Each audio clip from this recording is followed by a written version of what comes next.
I'm Cynthia Sutton. And I'm Tristan Ruppert. And welcome to the Ocean Springs Community Podcast. We're here with Julian Rankin, the director of the Walter Anderson Museum of Art. Julian, take us through it, man. How'd you get here? And what's your passion? Well, I'm from Mississippi. I grew up in the Mississippi Delta, and then I've been in Jackson for 8 years prior to October of 2018 when I came down here to take over the Walter Anderson Museum of Art. And I've always been passionate about arts and culture in the state and in the South. And I'm an English major, which, I like to say English majors, we're going to rule the world. It's about communication and participation and engagement for me in the arts world. We try to use our platform at the museum to participate with all the work that y'all do and trying to make the coast a more vibrant place. Yeah, well, we are delighted to have you here. So you have started as the new director of the Walter Anderson Museum of Art, as you said, in October. So tell us a little bit about some of the things that you have done since you've been there. Being from Jackson, you're very familiar with Ocean Springs. I've been here a little over a year now, and Walter Anderson's so key to this community and the entire coast, but also he's the most famous artist Mississippi's ever produced. Even so, there's so much more to discover about his story, and he has a mythic story at that. And so we try to really leverage all the different possibilities that has. We rewrote our mission statement about a year or so ago and expanded the possibility of what that meant. So it's now, to empower lifelong curiosity and connection to the natural world. And so we partner with science centers, marine education through USM, Pascagoula River Audubon Center over in Moss Point, all these different entities, literature and culture of all kinds. Walter Anderson provides an entry point to that. And so we really think about collaboration and partnership is core to what we do. And that's awesome. Art is not just, painting on a piece of paper. So expanding that way really pulls a lot of that culture in. And it also helps to kind of emphasize some of those aspects that he used to love of the nature, of the community, and things like that. So that's creative. Right, absolutely. Arts education, like you say, is not necessarily about bringing up a next generation of artists, although that is, of course, part of what we do. But looking at art and talking about creativity is all about expanding perspective. And I think when we think about whether it's economic development or, the careers of in a 21st century workforce, the kind of skills that young people are going to need, and entrepreneurship, which Shearwater Pottery embodies, which is, Walter Anderson's brother Peter Anderson's legacy and the Anderson family, which still operates it. And so we try to occupy all those spaces. And of course, the land is central to everything. So when people come in, they're able to see their landscapes reflected back at them and hopefully appreciate and look in a different way about all the wealth of natural beauty that we have here and why it's important. Part of the beauty of art is the fact that it connects so many people. And something that I've seen a lot of actually recently is your commercial with Mississippi Power. Take us through that, what sparked that, and how great was it to kind of connect with other entities in the community? Yeah, well, we've had a number of commercials shot in the museum because people just love the backdrop. And Mississippi Power is one of several corporations and industries that we partner with. We think about the kind of programs that we'll end up partnering with them on, which is to think about, again, innovation, engineering, STEM, which we call STEAM, throw the arts in there. It was really awesome to witness, and like Cynthia and I were talking about earlier, it's so incredible to witness how art is so essential to the way of life in Ocean Springs. It's all about the past, but at the same time, it's a critical part of the city's future. Exactly. And tourism. For sure. And one thing that's so important about the museum, for those who don't know, it was founded and built in 1991, but it's attached to literally a city property and a city identity, which is in the community center. So the Ocean Springs Community Center murals is 3,000 square feet of murals that Anderson painted. Those are central to the very civic life of the city. They tell a story. It's a polling place too, and so to vote and be in there and to have events and it's had proms in there since it was painted in the 50s and all of those things that have happened in that space to be surrounded by literally the story of the place as rendered through Anderson's singular vision. Right. It's really important. And so we feel a kinship with the city, but that literal physical connection is something that we take seriously, and it's a real privilege to be a part of that. Exactly. And the Walter Anderson Museum of Art is part of the history, part of the heritage, part of the story. And as you said, like the economic development of Ocean Springs, I always kind of like to tell stories about how the creative economy, how the economic development of Ocean Springs came to be, and it wouldn't have happened without the help or without the inspiration of the Walter Anderson family many years ago. the story really just starts with Walter Anderson, or maybe doesn't even start since Peter Anderson, is an elder brother, but it starts with that family coming over here, which we can talk about that story a bit in more detail. But to see the way that 90 plus years ago, when Shearwater Pottery was founded, that's spun off and really birthed all these other industries. And one of the really cool things is if you look at Ocean Springs now in 2020, folks like Matt Stebley, who's tattoo and fine art gallery here in town. And so it's really wonderful to think about the legacy that family started and to see how it's spun off through the decades. And folks like Matt Stebley, whose tattoo shop and fine art gallery, Twisted Anchor, which is right there in the middle of town on Government Street, what he's been able to do and to showcase how art can be a contemporary, have a new contemporary manifestation, and the fact that people are walking around with the ink on their bodies that is connected intimately to the Andersons who came before him. And that's what it means. That's what we try to make that meaning for folks about, is because a lot of times people think of the past as something that is a relic or something that's just to be preserved, but we activate that and try to activate that in contemporary life and give people places to connect with that and make it real for them, and hopefully go forth and make their own art, whatever that may mean for them. The Bloodlines exhibit is definitely interesting, and I hope to talk to you more about that. But one thing, as the director, what are some things that you're really proud of that you're trying to initiate at the museum, some maybe groundbreaking techniques or something you're passionate about? Well, I think I do come from, like I said, I'm an English major in creative writing. And so one of the things we try to do a lot of is tell the story of what we're doing and, of course, of Anderson. And, some of those things, for example, we try to go and do programs on Horn Island and start to talk more about the fact that the museum is only the beginning. If Anderson was anything, he was barrier breaking. And, he liked to paint on walls, but his gift was going beyond these walls. And so we try to do a lot of that. We in the spring of 2019 took a 29-foot Voyager canoe, which is the same type of canoes that were used on the Great Lakes, in the fur traders of centuries past. And we took that canoe out to Horn Island, paddled out there and camped for 6 days with a group of people and wrote about that in Oxford American magazine. And those kind of activities and then the storytelling that goes along with them is really important, because we want to try to lead not only locally, but try to be a kind of a cultural leader in the region and across the state, so people can keep looking down at the coast and looking at Ocean Springs as a place where interesting things continue to happen. So it's not just about the art, it's about an experience, really. It's about taking people, back to maybe what he witnessed or some of the things that he took part in, because that was some of the best parts about, I guess, his talent, was that he was able to catch nature so well, Exactly. And it says a lot that, you come along and you become the director there and you did something like that to kind of be really involved with the history and kind of the mind of Walter Anderson.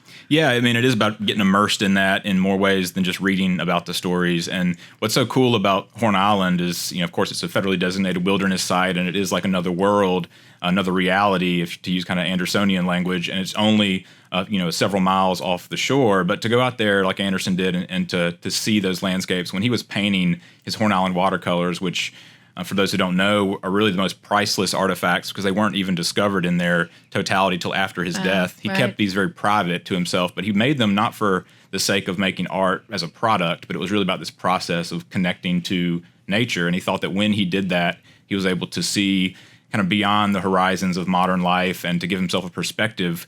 And the way he did that, again, we try to spin off into this moment now to give students, whether young or old, the opportunity to think about beyond their own preconceptions, and then they can craft careers or just better ways of living. And that's another holistic way of thinking about what art can mean to people's lives. That's pretty awesome that, like, as we said, just how that art can be enriched into everything that we do. And you're really trying to show that, paint that picture. And that's really cool. I like that you're doing that. And that's really neat to see that since you've been as the director, you really, like we said, taking the time to be involved more and put the art back into the community. It's all over the community and enrich the community. And some of the things that you've done just to relay that message and dive into the communication of making that art reachable in different areas is kind of cool. Like I said, how you did go in there and kind of really learn a lot about Walter Anderson. You're really taking it to a different level. So that's a really cool addition to be a part of Ocean Springs. It's the English major in him. It's the communication. He wants to stress that. He wants the museum to share that same value, I'd say. Yeah, and Anderson spoke through his art and his writings. He wrote definitely prodigiously in the Horn Island logs, which we are actually putting back into publication soon with University Press of Mississippi. But to think about what that means, I think we tell his story, but we also want to facilitate the stories of the other people and the other entities and the other industries who are so core to Ocean Springs and to the coast. Right. And that's what our role is as stewards of that legacy. Something that was really interesting you brought up was the water collection that he, attributed to. And the crown jewel of the museum is something that I'm really excited to talk to you about. You know how important this is. That room, something that he didn't let anyone in until after he died. Right. That's perhaps the greatest contribution to the museum. It's one of the most fascinating things, I think, for sure. Have you seen it, Cynthia? Oh, definitely. It's definitely something amazing. I'm excited to kind of allude to more in the future. Yeah. Well, that was cool. Now I want to talk to you a little bit about some of the things that are happening at the Walter Anderson Museum now. You have some really great exhibits coming up, and you have a really neat exhibit that started a little while back with an Anderson family member itself, Bloodlines. That was kind of different and edgy to bring to the museum. So tell us a little bit about that. Well, it was a perfect scenario because we probably wouldn't have done a tattoo show if not for Matt Stebley, who's the great-grandson of Walter Anderson, right. being in town. But it was something that we had talked about for a while, and I know Matt had been interested in doing. And so it's up right now through May 2nd. It's called Bloodlines, Matt Stebley, and it's his art, not just his tattoo work. So there's preparatory sketches and drawings that he did that were turned into tattoos that there are walking around the world right now. There's many of these tattoos, and you can see his process, which is really interesting. He also paints in tattoo ink, which I thought was a neat detail for him, and he's a wonderful artist. And his style is different than Anderson's, but it still is very much about the flora and fauna of the coast. And so you see, again, the echo of what Anderson is and was. And yeah, we get to talk about the history of Gulf South tattooing, too, which is really interesting. I mean, D'Iberville and Bienville, when they came down and founded Ocean Springs and then proceeded to go on to New Orleans and elsewhere, Bienville was actually tattooed all over his body. And so these are these history moments in there that we're able to teach. But it's continuing to put the spotlight on Matt Stebley and some stuff that's being made in the community that's contributing to what Ocean Springs is. In Ocean Springs, we're starting something new. An Ocean Springs community podcast. Each month, tune in and join me, Cynthia Sutton. And me, Tristan Ruppert, as we help you discover Ocean Springs. Our goal is to shine a light on some of the great activities going on in the community. Check out the Ocean Springs Chamber of Commerce Main Street Tourism Bureau website and our social media outlets for more information.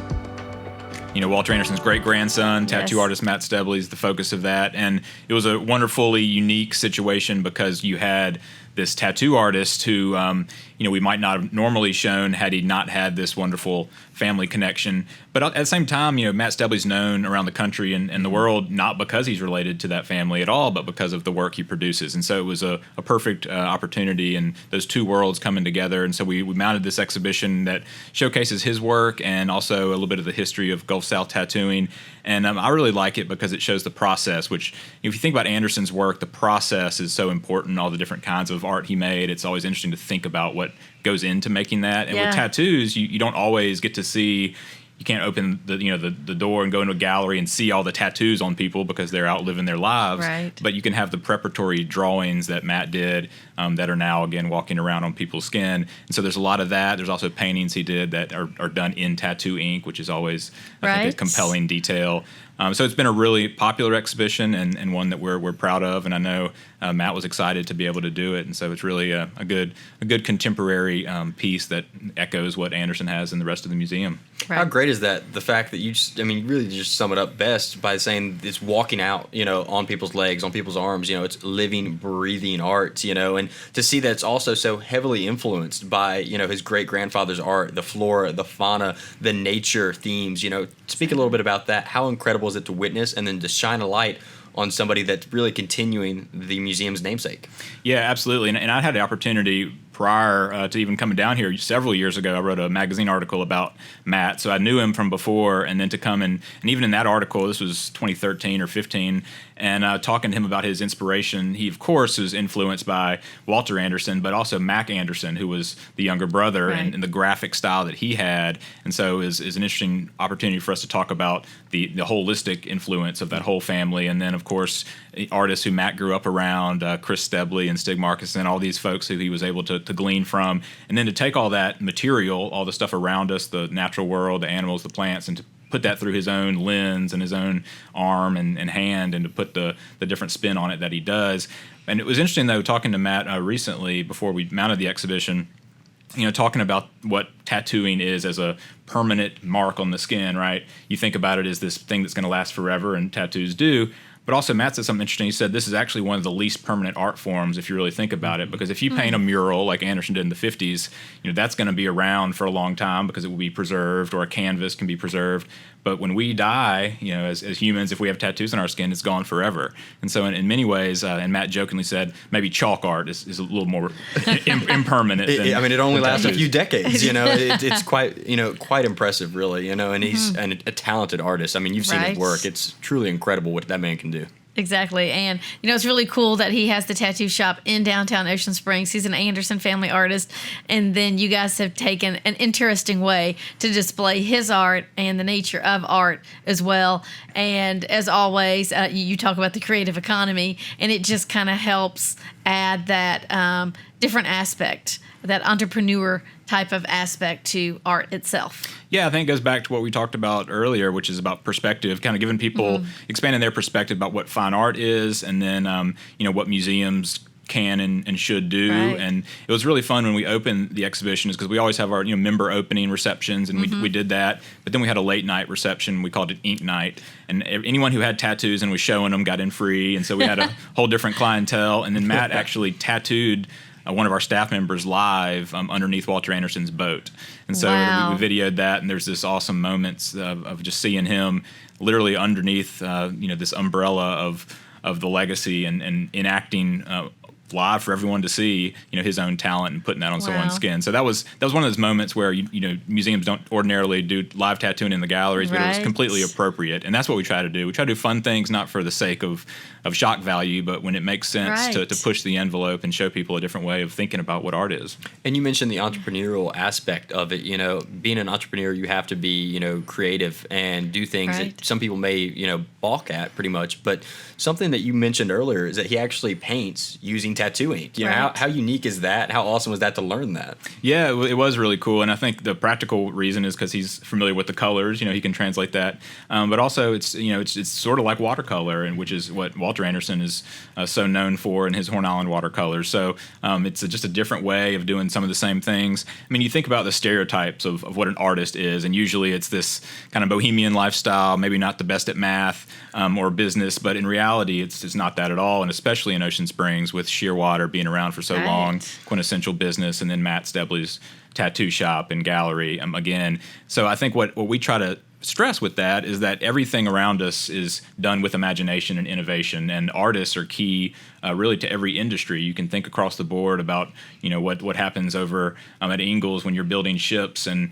all the types of high-tech industries that we have down here. Well, all through history, all that comes from nature's innovation ultimately. Right. And so if you look around you and glean inspiration from the natural world and the people who are artists who are able to open our eyes to those possibilities, and you can take those things and apply them to your own lives. And I think for Ocean Springs, which has so many wonderful festivals, many of them art-centered, and so many events and businesses, it just is right before you. All you have to do is open your eyes, drive down the street, and you see that artistic legacy just unfold. Awesome. Well, I commend you for telling that story in a different way, very creative, and as we said, very entrepreneurialistic type of way. And I like how you just said all that. We do, art has its own way of pushing things to the edge. So this is a really cool exhibit. Well, we live on the coast. We sort of live on the edge already of the mainland. And to go a little bit further, metaphorically speaking, to go out to the islands and to think a little bit beyond what we can see, go through the fog that that lays over the Biloxi Bridge sometimes. You can't quite see what's in front of you, but there's something worth adventuring towards. And that's really the spirit we try to hold close. Now this event is one that y'all are currently doing, but you're also got another event that just opened up. It's actually drawing a fair bit of buzz, also inspired by an Anderson family member. Annette, take us through the Soul to Dare, what inspired it, and kind of just give us a preview of it. Right. Yeah. The Soul to Dare is a new exhibition that we just opened, and it's part of a series we'll continue to do. And it takes from Annette McConnell Anderson, who was Walter and Peter and Mac's mother, a quote in her yearbook, in her New Compadre yearbook, where she said, "The will to do, the soul to dare." Wow. And also it thinks about what she did coming over to Ocean Springs and buying this property that became Shearwater Pottery. Yeah, that soon became something that not only Ocean Springs, but really Mississippi Mississippi was known for. Right. And so the work showcased in this exhibition is from 11 women artists. They happen to all be women, members of the South Mississippi Arts League. And so we wanted, again, to pay homage to what Annette started and then to show how that's being enacted and lived out by the artists who are working here on South Mississippi now. So it's a wonderful array of media and perspectives all across the coast, different communities, and so it's a good way to bring those together under our ceiling and give people an opportunity to really recognize all the wonderful creators that are living in their backyards, might be their neighbors, and a good way to again tell another one of those threads of the story. As the director for the museum, what's it like for you to shine a light on some of the talented women in South Mississippi creating art, and at the same time, hopefully inspiring young women to pick it up and continue to cultivate and create?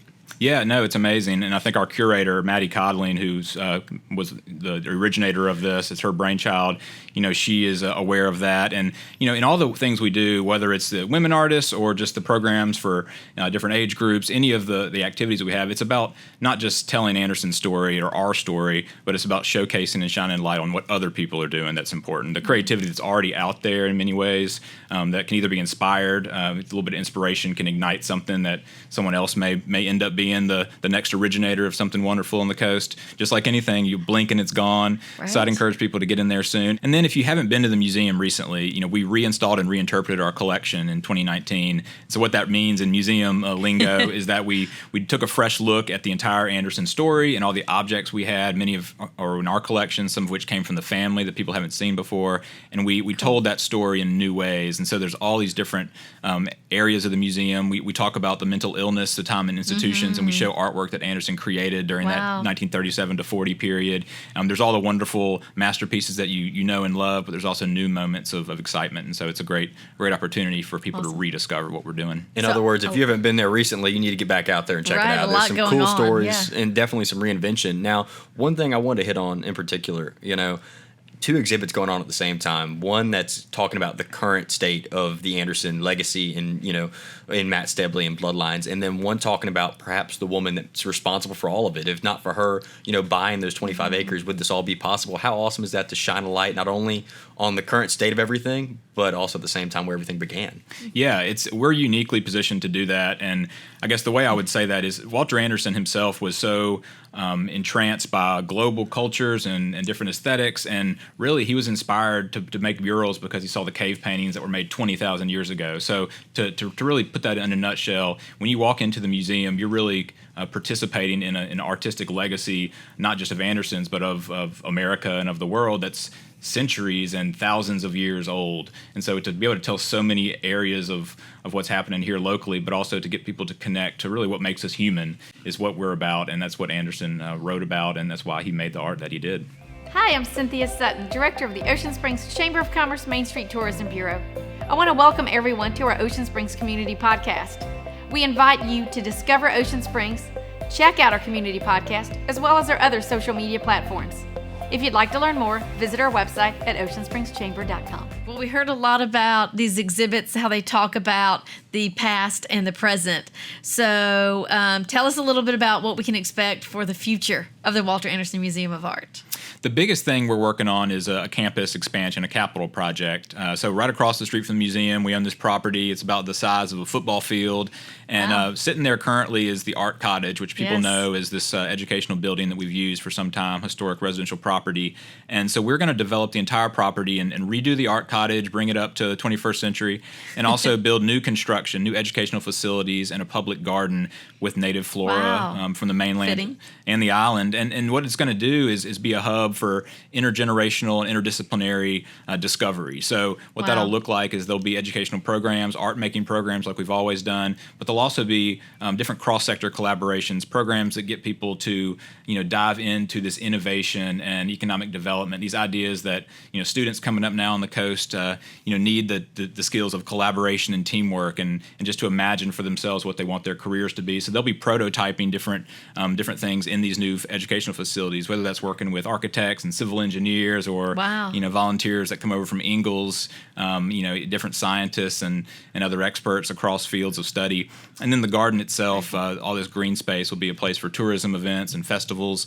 And so this is a project that we're doing over the next 2 years. Wow. We're starting work on the Creative Complex Phase 1, which is the renovated Art Cottage, here shortly. And we're really excited about it. We like to say it's where art meets industry, and it does pay homage to what Shearwater stands for, but it also kind of reignites that for the museum's own purposes by bringing in other collaborators.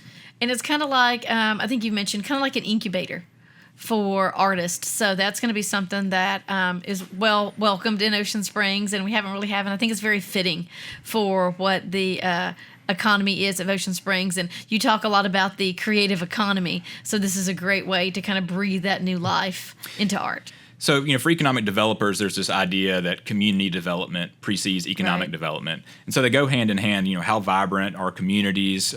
What are the amenities? What's the culture like in a place? And that really stems from places like museums and from green spaces and from what a downtown is like. And so we're trying to be a part of that movement where we're aware of all the industries that are here. We have support from Chevron and Mississippi Power. A lot of the programs we do are in collaboration already. But we want to really be a force for cohesion. So, there's this idea of economic development and community development and how those are intertwined. And so that was core to the reason and the whole vision for the Creative Complex. And so it's taking this precedent of us working with Chevron and Mississippi Power and Ingalls, these ideas that Walter Anderson, took a boat out to Horn Island. Well, we can talk about boat building because the same table of offsets, this engineering term that you build a canoe with, is also the same thing they can build battleships with. So we can bring students in there and we can connect them to place and to the environment and to creativity. Then they can learn these possible careers from designers and shipbuilders and architects and civil engineers. And it's a way for us to do that, under the auspices of creativity and innovation that, again, goes back to nature. And so that's really exciting for us, being a part of a community that people look towards to have a little bit of the leadership in the cultural space. We're able to do that and still be a part of this interconnected fabric that is the coast. Yeah. Now, that's something that you wanted to bring up, the fact that, if people feel like they're proud of, the community, or they enjoy the community they're a part of, they're more likely to invest in it, and I guess you could say that's something we see every day with the Walter Anderson Museum. It's continuing to grow, and Ocean Springs is replicating everything it's done in the past about how important art is to this community, what do you see for the future of Ocean Springs and art? How are these two intertwined? I understand this project is something you're passionate about. What are some other areas that you think are important for its growth here? Yeah, I think Ocean Springs, has to have its own identity, which it does. I think, and then just to be in conversation with what's happening coast-wide and region-wide. I think that the charm of Ocean Springs is that it's somewhat self-contained in the sense that you walk into downtown and you feel like you've crossed into kind of a magical small town environment. But at the same time, there are people who work there and live there who are professionals in all different types of industries. And so I think it's a way for us to broadcast that really interesting identity that the town has and that the city has, and then to take that a little bit further by creating a framework and a way for students coming up to be connected to that. One of the things that people talk about a lot in Mississippi is brain drain and how people want to find their place in the world and opportunities for business and things. Well, we think about brain drain, in the context of the Creative Complex, what makes people leave a place? Well, it's opportunity, of course, and but then it's connection to place. So those same things that might make people leave are also what makes people stay. So we think, well, we can combat in some ways, this opportunity gap by figuring out how can we have educational programs that give students the opportunity to see these other industries at work. And then how do we connect them to place? Well, that's back to Walter Anderson, whose whole vision for making the murals in the Ocean Springs Community Center was to give people a way to appreciate the beauty of their surroundings. So that's an example of how we think about our role in the larger, ecology of the coast, and how we think this Creative Complex project can really be an important part of the future. Now, that's one thing I want to bring up is the fact that when Walter was creating all this incredible art, it was so inspired by nature, almost mythically, to a degree. How is that possible now when so many cities are popping up across the coast, popping up across Mississippi? It's not the same landscape. Does it inspire a different form of art? Or, what's that like now? Yeah, I mean, it's interesting to think about the environment itself. But if you read, the types of literature that's about this work, there's a wilderness everywhere. There's a place to escape from everywhere. It might be in your backyard, it may be off the internet, interstate exchange, or maybe on the internet, like I said. But it really might also be that you just need to take one step further than you're used to taking. Go out to the island, whatever that represents for you. And so we try to give people that agency to choose your own adventure and to find inspiration at the museum when you do. Well, there's always a lot going on. It's really cool to hear about everything that's going on with the future of the Walter Anderson Museum. We want people to get out to check out the vision, to check out what you guys are doing. How can people find out a little bit more about the museum and make their way to you guys? So online, it's walterandersonmuseum.org, and find us on all the social media platforms. But, if you're on foot or out there in the world, just come straight down Washington Avenue, about a block past Porter, stop off at the Chamber first, and we'll be there waiting for you. Awesome. Well, thank you, Julian. Yeah, thank you for joining us. It was really a pleasure, and I'm glad the museum's going to continue to inspire local artists across South Mississippi. Right. We look forward to being a part of that growth, and thank you again. And if you want to find out more about what's going on in Ocean Springs, visit our website at theoceansprings.chamber.com to learn more about all the events and activities, and we'll see you next time.